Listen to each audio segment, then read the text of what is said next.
बिस्मिल्लाहिर्रहमानिर्रहीम। अस्सलाम वालेकुम नाज़रीन, आप यूट्यूब चैनल देख रहे हैं। मैं इमरान खान हूँ। ये हुकूमत कितने दिन रहेगी, बड़ा सवाल है ना।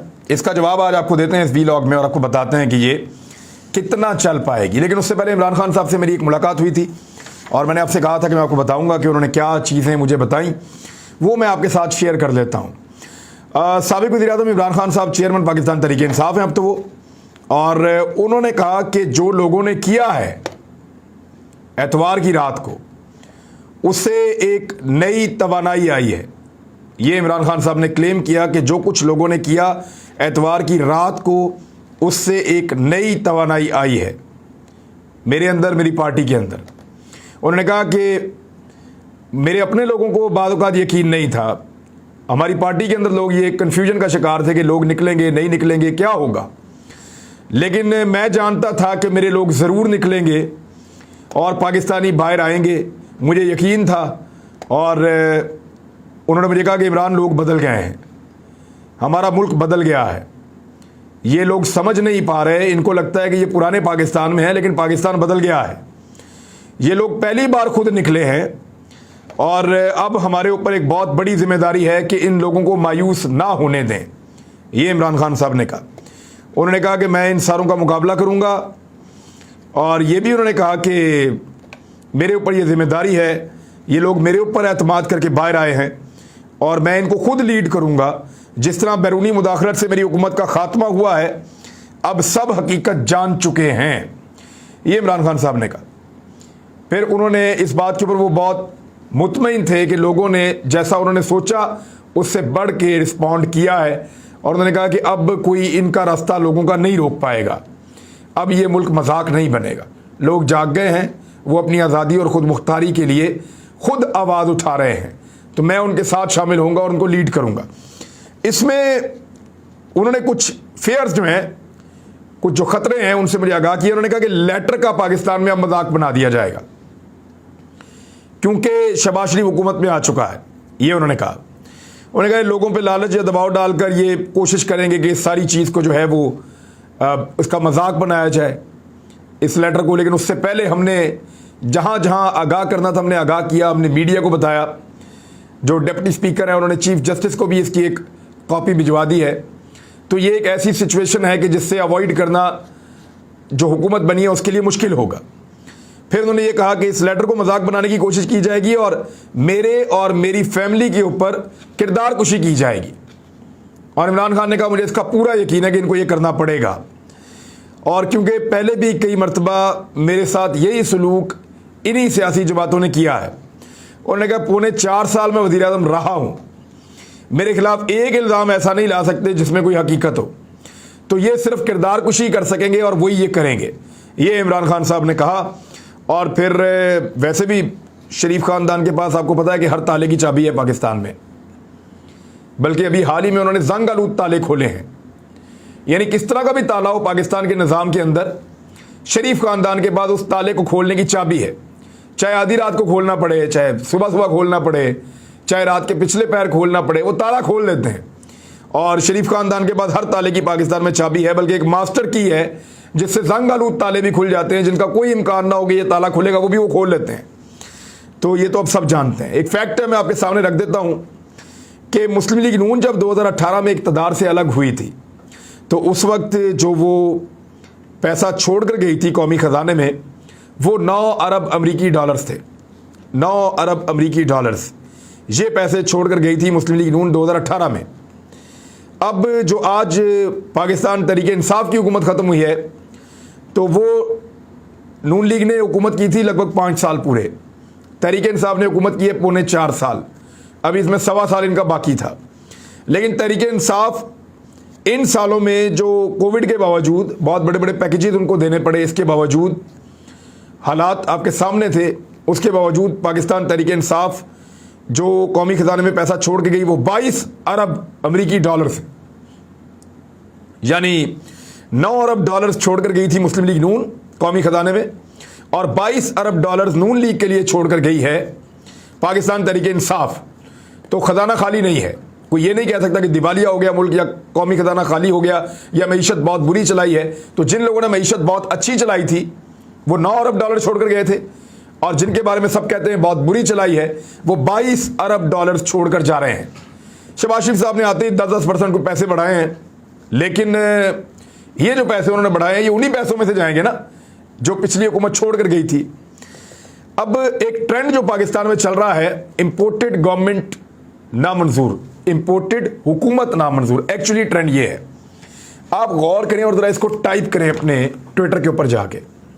ये बहुत बड़ी दर्द सर और मुसीबत बनी हुई है नई हुकूमत के लिए भी, और पाकिस्तान में बहुत सारे लोगों के लिए मुसीबत बना हुआ है ट्रेंड, कि इस ट्रेंड को किसी तरह खत्म करें। इंपोर्टेड गवर्नमेंट नामंजूर, ये क्या चल रहा है पाकिस्तान में अब तक जब मैं आपसे बात कर रहा हूं। अभी लेटेस्ट भी देख लेते हैं इस ट्रेंड के ऊपर जो ट्वीट हो चुके हैं या जो लोग इसके साथ जुड़ गए हैं।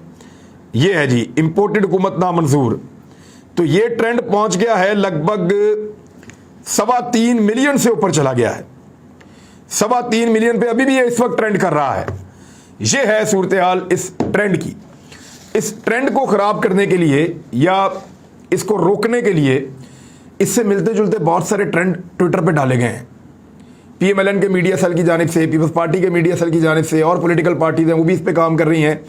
कुछ दीगर इनके हमायती हैं आजकल, वो भी इस पे काम कर रहे हैं। तो सब मिलकर कोशिश कर रहे हैं कि इस ट्रेंड को नीचे ले आए, लेकिन पिछले 4 दिन से ये ट्रेंड काबू नहीं आ रहा। जिस वक्त से इमरान खान साहब ने इंपोर्टेड गवर्नमेंट वाली बात की थी, लगभग 5 दिन हो गए हैं। 5 दिनों से ये पाकिस्तान में टॉप ट्रेंड है, ऐसा कभी तारीख में नहीं हुआ।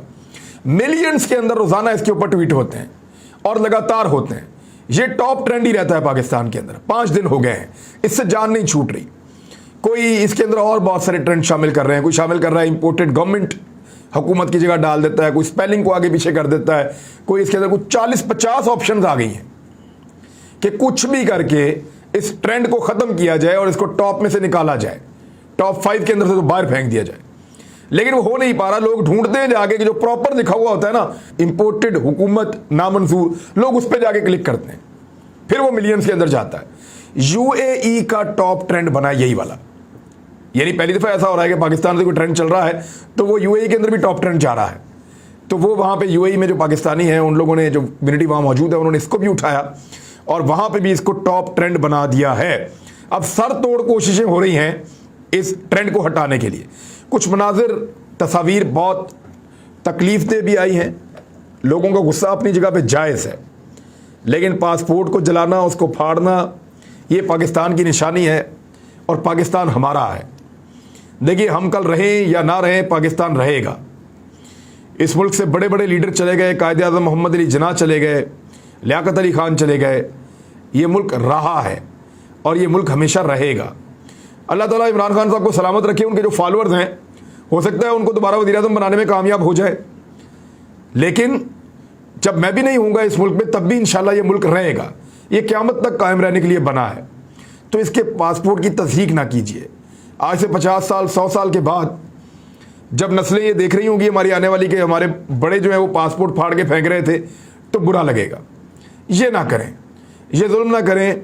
आपने सियासी जद्दोजहद करनी है, सियासी जमातों को निशाना बनाएं, उनको टारगेट करें सोशल मीडिया पे, उनके खिलाफ बात करें, उनके खिलाफ सड़क पे आएँ, उनके खिलाफ एहतजाज करें। आपको लगता है चोर हुकूमत में आगे, निकाल के बाहर फेंकें। वोट का हक इस्तेमाल करें, एहतजाज का हक इस्तेमाल करें। लेकिन मुझे नहीं लगता कि यह एहतजाज है। और एक विजुअल तो ऐसा आया, मुझे तो शक है कि वो जानबूझकर किसी ने बनाया है, और मुझे यह भी शक है कि शायद पाकिस्तान तहरीक इंसाफ को बदनाम करने के लिए बनाया है। कोई जी शऊर आदमी पाकिस्तान के परचम को आग नहीं लगा सकता। ये तो केपी का मुझे कोई मंजर लग रहा था, बंदा भी उधर का लग रहा था। तो खैबर पख्तूनख्वा हुकूमत को फौरी तौर पे इस बंदे को गिरफ्तार करना चाहिए। ये कोई एजेंट हो सकता है, कोई हमसाया मुल्क के बहुत सारे महाजरीन पाकिस्तान में रहते हैं और वो पाकिस्तान को वैसे भी बुरा भला कहते रहते हैं, आपको याद है। तो वो भी ऐसी साजिश कर सकता है कि पीछे पीटीआई का झंडा लगा और आगे जो है वो परचम पाकिस्तान का जला दिया। तो ये पाकिस्तानी नहीं हो सकता। इसको तो पकड़ के जेल में डालना चाहिए और इसकी असलियत और इसकी हकीकत बतानी चाहिए। ये बंदा है कौन, इसका कोई आईडी कार्ड पाकिस्तान का है भी या नहीं, ये किधर से आया है। लेकिन बड़े जिम्मेदार लोग जो हैं वो उसका पोस्ट कर रहे हैं और उसके बारे में जो है वो सोशल मीडिया के ऊपर डाल रहे हैं।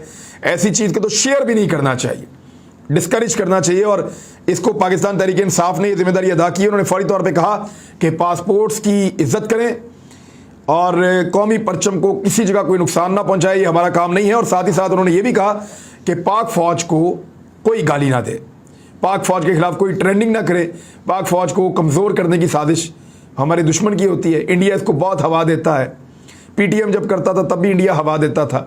हालांकि पीटीएम का एहतजाज अफगानिस्तान का और इंडिया का स्पॉन्सर्ड था, ये तो एक ऑर्गेनिक मूवमेंट चली है, लोगों का गुस्सा है। लेकिन मेरे ख्याल में इमरान खान साहब ने बड़ा साफ कहा था, बार बार हमें भी कहा था कि फौज के ऊपर एलिगेशन ना लगाएं, मैं फौज का नुकसान हम बर्दाश्त नहीं कर सकते। हमारा मुल्क जो है उसके अंदर एक ही तो इदारा है तगड़ा, अगर आप उसको भी डैमेज करेंगे तो मुल्क के पल्ले क्या रहेगा। तो हमारी सिक्योरिटी की ज़मानत है, हिफाजत की ज़मानत है, तो उनको अपनी सियासत से फिलहाल अगर कोई गिला भी है तो आप उनको दूर रखें। ये मेरे ख्याल में इमरान खान साहब आने वाले वक्त में खुद भी अनाउंस कर देंगे, जब वो बुध वाले दिन जलसा करने जा रहे होंगे पेशावर में। एक जलसे का उन्होंने ऐलान किया है, पहली मरतबा वज़ीर आज़म से ओहदे से हटने के बाद इमरान खान साहब पब्लिक में जा रहे हैं और पेशावर से आगाज़ कर रहे हैं, फिर वो कराची में जा रहे हैं, फिर वो लाहौर में आएंगे, फिर वो शहर शहर करिया करिया मुख्तलिफ इलाकों में जाएंगे। देखना यह है कि लोग कैसे रिस्पॉन्ड करते हैं। इस मरतबा बहुत कुछ अलग है। इस्तीफ़े के बारे में इमरान खान साहब ने मुझे क्या बताया, मैंने एक दो सवालात भी पूछे थे। एक तो उन्होंने कहा कि इस्तीफ़े देंगे, अब ये जो लोगों ने कर दिया है, अब हमारे पास कोई और रास्ता नहीं है, लोग हमें बुला रहे हैं, हम इस्तीफ़े देंगे और मुल्क को इलेक्शन की तरफ लेकर जाएंगे। तो मैंने उनसे कहा कि आप मैदान खाली छोड़ देंगे कौमी असम्बली में, तो खान साहब ये तो कश्तियाँ जलाने वाली बात है, तो क्या आप इसके लिए तैयार हैं? एक बहुत बड़ी लड़ाई है, फिर तो ये रिस्क है कि अगर इलेक्शन में गए तो फिर तो ठीक है, आपका मकसद पूरा हो गया, और अगर इलेक्शन में ना गए, उन्होंने कहा जी अगर तो छोड़ दें, हम इनको ले जाएंगे इलेक्शन में। और इमरान खान साहब ने बड़े इरादे के साथ कहा कि ये इलेक्शन इनको करवाना पड़ जाएगा। दोबारा उनका इन्हिसार पब्लिक के ऊपर है कि पब्लिक का प्रेशर इतना बिल्ट होगा कि आने वाले वक्त में ये हुकूमत ज़्यादा देर नहीं चल पाएगी और इसको इंतखाबात करवाने पड़ जाएंगे।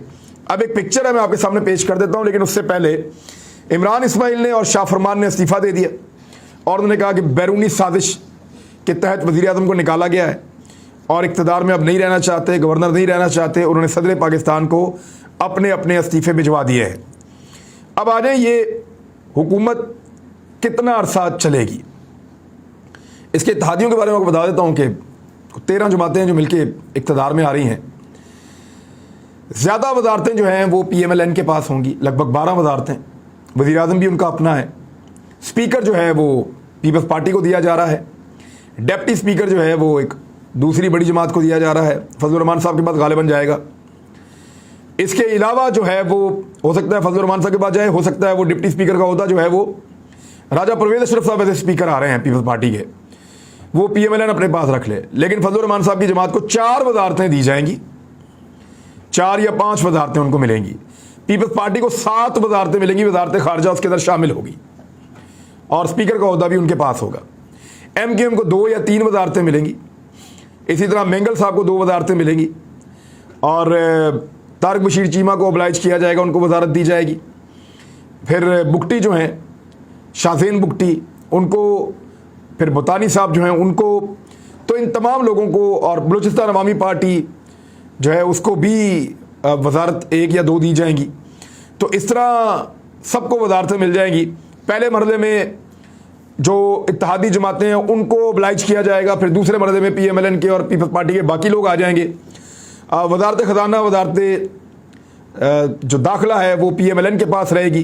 तो इस तरह की एक बहुत बड़ी बंदरबांट है। MQM ने पहले दिन रोला डाल दिया, पर्चियाँ लिख लिख के भेजी, शहबाज शरीफ साहब ये बोलो ये बोलो ये बोलो, मियाँ साहब नहीं बोले, और जब नहीं बोले तो MQM ने नाराज़गी का इजहार किया। उन्होंने कहा हमारी वजह से ये रौनक लगी, हमारी वजह से ये महफिल सजी है, हमारी वजह से आप इक़्तिदार में, और हमारा ही आपने नाम नहीं लिया और हमारे मुतालबात को आपने वहाँ पे इंडोर्स नहीं किया कि हमारे साथ आपका क्या मुआहदा हुआ है। तो पहले दिन लड़ाई हो गई है। अहमद मीर ने, जो इन सारी जमातों का मुश्तरका एक, आप उसको ये कह लें कि एक ब्रोकर कह सकते हैं आपके, वो इन सब के बीच में जो है वो किरदार अदा करते हैं अहमद मीर साहब, और वो इन सब को चलाने के अंदर एक मुश्तरका कोऑर्डिनेटर हैं इनके। तो अहमद मीर ने ये कहा कि कोई नारा लगा रहा है GA भुट्टो का, कोई लगा रहा है उसका नवाज शरीफ जिंदाबाद का, कोई लगा रहा है MQM का, कोई लगा रहा है मौलाना फजलुर रहमान का। ये कोई अच्छा मैसेज नहीं गया। तो ये मैसेज कहाँ भेजना था जो अच्छा नहीं गया। एक्चुअली ये सारी अलग अलग पार्टियां हैं और ये सारी अपनी अपनी सियासत के लिए आई हैं, सबने अपने अपने मफाद देखने हैं। तो अहमद मीर जितना मर्जी जोर लगा ले, ये उस तरह इकट्ठे नहीं रह सकते, ये ज्यादा देर चलते दिखाई नहीं दे रहे। इलेक्शन कमीशन अगस्त तक जो हल्का बंदियों का पूरा अमल है वो मुकम्मल करने का शेड्यूल दे चुका है, अगस्त के शुरू में हो जाएगा। तो इसका मतलब है सितंबर में इलेक्शन हो सकते हैं। तो सितंबर में इलेक्शन हो सकते हैं तो 3 महीने सिर्फ आपको पीछे आना है, यानी जुलाई, अगस्त और सितंबर में इलेक्शन हो सकते हैं पाकिस्तान में, या अक्टूबर में हो सकते हैं। सितंबर या अक्टूबर इलेक्शन का महीना है, नई हल्का बंदियों के साथ, पुरानी हल्का बंदियों के साथ तो जो मर्जी करवा लें। सितंबर या अक्टूबर इलेक्शन का महीना है, लेकिन उसके लिए जोर लगाना पड़ेगा पाकिस्तान तहरीक इंसाफ को एड़ी चोटी का। इस्तीफे तो दिए हैं और मुसीबत बनानी पड़ेगी। करना क्या है, देखें, ये बजट तो अब शहबाज शरीफ साहब की हुकूमत पेश करेगी, ये तो तय पा गया है, क्योंकि बजट तो अब पेश करवाया जाएगा जैसे भी किया जाए। लेकिन ये हुकूमत बकरा ईद तक नहीं जाएगी, 90 दिन ये हुकूमत पूरे नहीं कर पाएगी। ये बात ऐसा लगता है कि अटल है, 90% इम्कान आते हैं इस बात के, क्योंकि 2 महीने लगभग ये हुकूमत चलेगी, 2-2.5 महीने, फिर उसके बाद जो है वो असेंबलियां तहलील हो जाएंगी, झगड़ा पड़ेगा बीच में, और उसके बाद 90 दिन दोबारा मिल जाएंगे निगरान हुकूमत को। तो इस तरह 5.5 महीने, 6 महीने मिल जाएंगे इलेक्शन कमीशन को पूरी तैयारी के साथ अपना इलेक्शन करवाने के लिए। तो ये है वो पूरा सिनेरियो जो अब बनता हुआ दिखाई दे रहा है। लेकिन इसके लिए पूरी तरीके इंसाफ को इमरान खान साहब के साथ मिलकर बहुत ज़्यादा जोर लगाना पड़ेगा। एक और खबर है कि पंजाब में जो हमजा शहबाज को वज़ीर आला बनाने की तैयारी मुकम्मल हो गई है, पूरी मशीनरी हरकत में आ गई है, और जो होटल है वो भी तब्दील कर दिया गया है। एयरपोर्ट के पास एक होटल है, उसमें कोई 100 से ज़ायद कमरे बुक करवाए गए हैं, वहाँ पे बंदे अब ठहराए जा रहे हैं। बहरहाल इमरान खान साहब ने कहा कि इस्तीफ़ा देंगे तो फिर छोड़ेंगे नहीं। अब वो अगर पंजाब में हार जाते हैं तो ये सारे MPs भी इस्तीफ़ा दे देंगे जो बाकी बचेंगे, इधर भी इलेक्शन करवाओ। फिर बाद में जब प्रेशर बहुत बढ़ेगा तो वो खैबर पख्तूनख्वा की असेंबली भी तहलील कर देंगे। तो इमरान खान साहब के पास, और सिंध से भी दे देंगे इस्तीफ़े, उनके पास बहुत बड़ी ऑप्शन है अभी। ऐसा नहीं है कि वो ऑप्शन लेस है, और लोग भी उनके साथ हैं। अब तक के लिए इतने, अपना ख्याल रखिएगा, अपने इस चैनल का भी। अल्लाह हाफिज़।